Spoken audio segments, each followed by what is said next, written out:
الجراحة بالمنظار أو الجراحة ذات الوصول المحدود، والتي تعرف بشكل عامي جدا باسم جراحة الثقب المفتاحي، هي الممارسة الأكثر شيوعا في هذه الأيام.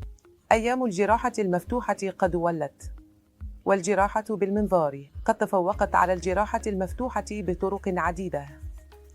تقريبا كل جراحة أخرى مثل حصوات المرارة، الفتق، وحتى الالتصاقات، ولم لا حتى الأورام الخبيثة يمكن التعامل معها عبر الجراحة بالمنظار. لذا السبب في أن هذه الجراحة قد تفوقت على الجراحة المفتوحة هو بسبب فوائدها المتعددة. إذا نظرنا إلى فوائد جراحة الثقب المفتاحي فهي تتمثل بشكل رئيسي في الإقامة المحدودة في المستشفى، حيث يمكن للمريض الخروج في غضون يوم أو يومين بعد العملية، بينما في الجراحة المفتوحة قد يستغرق الأمر حتى 4 إلى 5 أيام، أو حتى أحياناً إقامة لمدة أسبوع في المستشفى.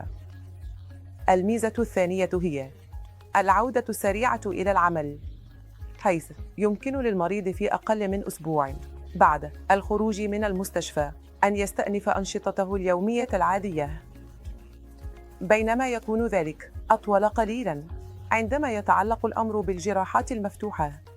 النقطة الثالثة هي أن معدلات العدوى بعد العملية تكون أقل بشكل كبير في جراحة المنظار مقارنة بالجراحة المفتوحة. وأخيراً، نظراً لأن الشقوق صغيرة جداً، فإن الشفاء يكون أسرع. أيضاً، كيف نقوم بهذه الجراحة بالمنظار أو الجراحة ذات الوصول المحدود؟ هو نفس الإجراء أيا كان ما يتم القيام به في التقنية المفتوحة يتم القيام به أيضاً في جراحة المنظار، لكن الفرق الوحيد هو من خلال شقوق صغيرة جداً في البطن بدلاً من ندبة كبيرة في منتصف البطن أو ندبة كبيرة في الجزء السفلي من منتصف البطن. لذلك هذا في الواقع يسرع عملية الشفاء وكل جزء من جوانب التعافي.